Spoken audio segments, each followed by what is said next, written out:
more Aaron specific. Like I know, yeah, one of the videos I watched, you were showing your bodybuilding trophy. I guess it's like 2001 or so. Yeah. When you were doing that, like you said, now like your diet's pretty standard. Like, kind of, what was a day like when you were doing that? Like a morning to night kind of bodybuilding day. Like, was it like a hobby you were super intense into, or was it like, no, this is my job. I'm a professional bodybuilder. No. It was just, it was a hobby taken to the extreme. And, and when you're competing, in bodybuilding and things of that nature, I mean, life sucks. I mean, everything fucking sucks. You don't socialize, you don't go out, you have a really super low sex drive. I mean, it's pretty brutal. And so, I always would say to people, yeah, you look incredible when you do a show or you're up on stage, but you feel worse than you've ever felt in your life. And so, it's just everything so regimented and boring. Your food tastes like just ass. I mean, it's terrible. It's horrible.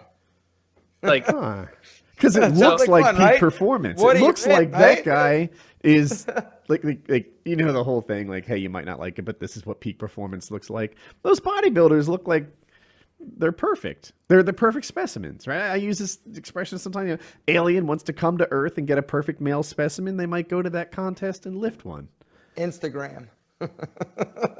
Yeah, you make money on Instagram with it, probably. That's the thing that just kills me. I look at all these guys on Instagram, and I just wonder, they're making a living, they're doing something, but it's all based on their physique and their body, sort of like models or whatever, even porn stars, whatever. At some point, you're going to age out of it. You're not going to want to diet. You're not going to want to take care of yourself. And what happens? I mean, it seems pretty fragile, all of it, but it's and the reason I say that is it's just such a big business right now. This whole Instagram influencer, based on looks and physiques and all that. It's crazy. My question is, how much are they making? Right? If they can do it for 5 years and set aside $3 million, not that much. No, come on, I don't know. I mean, YouTubers do that. Yeah, well, not the fitness guys. Not the fitness guys.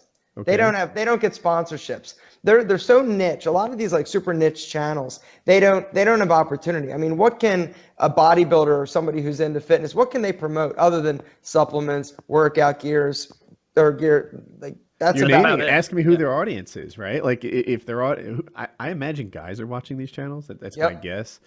Movies, electronics, snack foods, maybe not snack foods. Yeah, but how do they integrate that into their content? That's the tough part, without your audience, freaking out and being like, this is ridiculous. That's the smartest thing I ever did was transition away from just talking about style and talking more about like men's lifestyle. So I can talk about ball powder, I can talk about a car, I can talk about, pretty much anything, as long as, I can figure out a creative way to put it in the content. But a lot of these guys that are like, even gamers, right? Mm-hmm. You don't see a lot of these gamers doing like crazy, promotions. They're doing a lot of views. They're getting a few, sponsorships, but, and I'm sure that Twitch is a different situation, but, it's the more niche you are, the more trouble you're going to have monetizing it through advertising. Yeah, there are some exceptions with the gamers, and of course the games themselves have some opportunities to advertise. Mm-hmm. Yeah, nothing even close though to like what makeup girls, for example, get, or what they do, because they are. Yeah, I've always said like if you're going to be any YouTuber, it's makeup girl. Like to me, that's the ideal one. They want your audience wants to see you integrate products. It's the whole fucking point. How about the unboxing guys? Unbox therapy and all those? Kidding me? Children's toys, because then you just got child labor. You don't have to pay your partner, right? They don't know any better.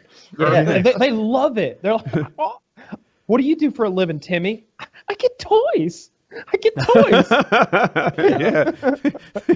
I get a $7 action figure, and he makes 30 grand. Video, I get to keep the toy. It's great. I don't like unboxing videos. They're the worst to me. I like reviews. Those are valuable to me. I don't want to see you tell me how much you like a product until you've owned it for 3 or 6 months. That helps me. If you're telling me about the packaging, it's the worst possible video. Oh yeah, I they're don't want to brutal. watch somebody fiddle They're around with like the zip ties that are holding it into plastic there as they're like trying to get it with one hand, and it's like, put the camera down. You should have been prepared for this. Oh, where are my scissors? Oh yeah, you couldn't get the one thing you probably need. For It's your a unboxing popular video. genre for sure, but is. like I guess I'm just not the demo because I hate it with the passion of a fiery Yeah. son. It's just a way to vicariously open presents. Like you don't have that thing, and so you're watching somebody else open it. What's your guilty pleasure on YouTube? What is like that show that you can't get enough of? Motorcycle crashes. People being bitten and attacked by animals when they deserve it. Blessed living for life. Love to hate him. Oh my god. What is it? What is that? I'm gonna try and get the name right. Oh, an actual channel. You're just saying the actual channel. Yeah, the actual channel. I never miss a freaking video, and I hate 2/3 of them. I'm trying to get it. Oh, Pure Living for Life, I think. Yeah, that's what they're called. All right, so here's the concept. It's a husband and wife. I'm gonna peg them at like 33 years old, something like that. They're an established couple, and the guy had a series of like semi-successful entrepreneurial jobs, you know, like steam cleaning carpets and whatever, organizing your shelves or something like that. And I don't know what the wife did, but they're like, look, we're not getting to where we want to be, and they both had like fairly new cars, and they're like, let's just start over and play this game differently. So they sold her nice new like Subaru or something and bought this shitty Honda that looked like it had just been in an accident. He bought himself like a 1996 Ford F-150 that looked like a landscaping crew turned it down. And then they start building themselves a timber frame house. They're like handy people, but certainly not construction experts by any means. They're ambitious, though, and incredibly hardworking. So they just start. They buy like a wood miser and chop down trees and start milling their own wood. They bought these they're called forms, like ICE forms, I don't know. And you straighten them out, you pour concrete in the middle, and now you have the walls to your garage. And it's insulated. And they're just doing it. What do you dislike about it? Because it seems like you like all this. I like That's what what I've it seems. described so far. The thing is, 2/3 of their video are complete shit. What's awesome about this channel is they're like this incredibly hardworking couple who's decided to just play life differently. You know what?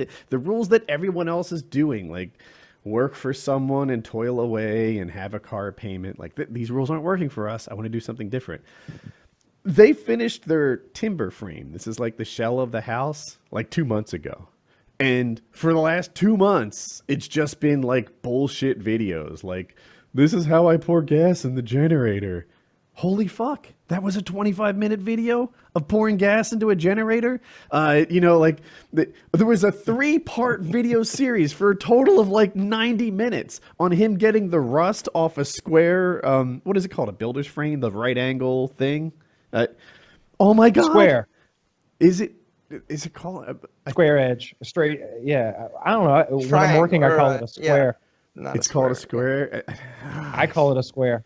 All right. Well, everyone knows it's like 3 feet by 2 feet, that right angle thing. Yeah. I have, it's not a speed square. Anyway, so he spent like 3 episodes, almost 90 minutes getting rust off it and then trying to paint it, and it didn't turn out right. And This sounds terrible. Dude, the central like the premise concept. of it, yeah, a hardworking couple trying to reinvent their lives is amazing.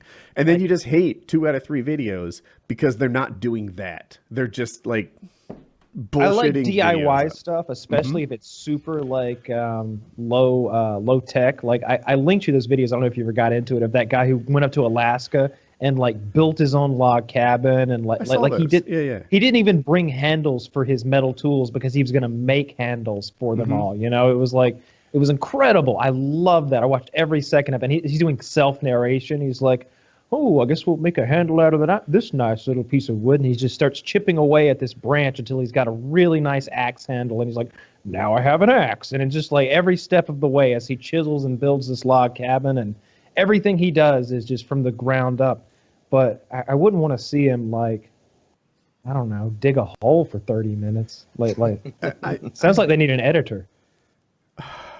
What it is for a while you think this is the hardest working couple on the planet. You know, they just work sunrise to sunset, day after day, making their dream advance.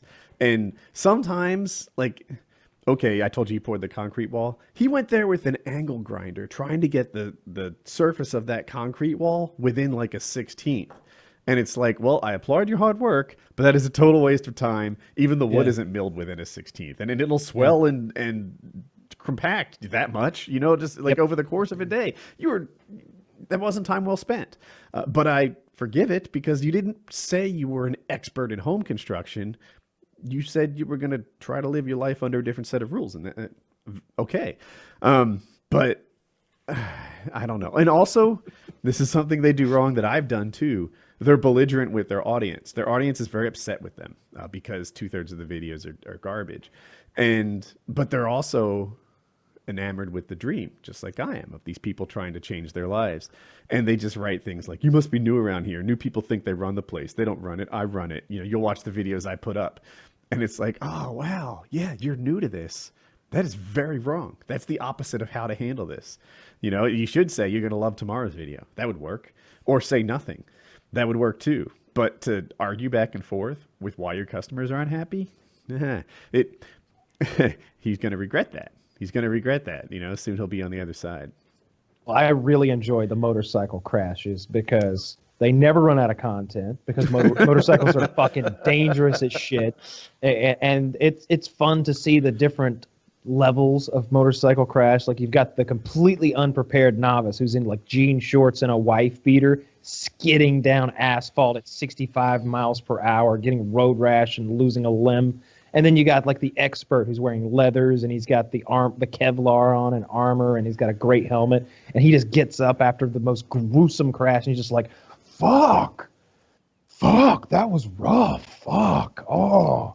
And just clip after clip of them just fucking eating shit. Like the guys will stand up on the seat and try to hot dog and then get all squirrely and fall off and spin down the highway. I love that shit. And it keeps me from spending $10,000 every time I get the impulse to be like.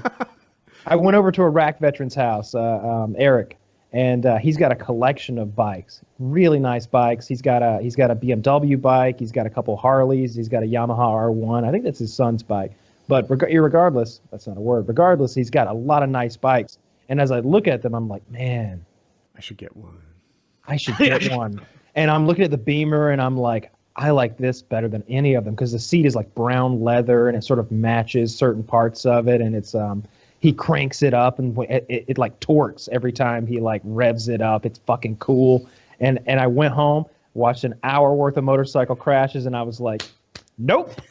Dude, not for me. I haven't. So there's a subreddit. People who ride bikes in a totally irresponsible manner, wearing irresponsible clothing like the shorts and the t-shirt and maybe some flip-flops, they're called squids, right? So there are like people power, who are proud to be squids. The subreddit is called, how do you pronounce it? Calamari? Brain damaged. Calamari Race Team. That's the subreddit. And they're all like, oh, I got some new ink marks. And they're just like stitches and metal plates on their bones. You know, they're posting pictures from their hospital beds about like, yeah, fuck it off again. And they're like, they completely own their irresponsible behavior in a most wonderful way. And it like, I'm part of that culture. Well, mostly as a viewer, right? Because I'm the ACAT on the opposite side, all the gear all the time. But yeah, these guys, and I get a big kick out of them. They're like, check out my newest wheelie. And then 3 days later, like, check out my newest scar. You know, like, people are I guess electric bikes often have automatic transmissions or this Honda, I forget what their Trailblazer, I forget the name of it. Anyway, they get the automatic transmission because their feet and ankles are so fucked they can't shift anymore. But they want to keep riding motorcycles, so they're like, yeah, the best part about this electric bike is I don't need a working left foot, and I can just get a car like an adult. I love their attitude about it. Like, yeah, you know, like. A body that's done cool shit is not scar free, right? These are battle scars. These are the reason I have plates in my arm or my leg or whatever is because I do things. And I mean, while I don't want any more plates in my body, I can see where they're coming from. But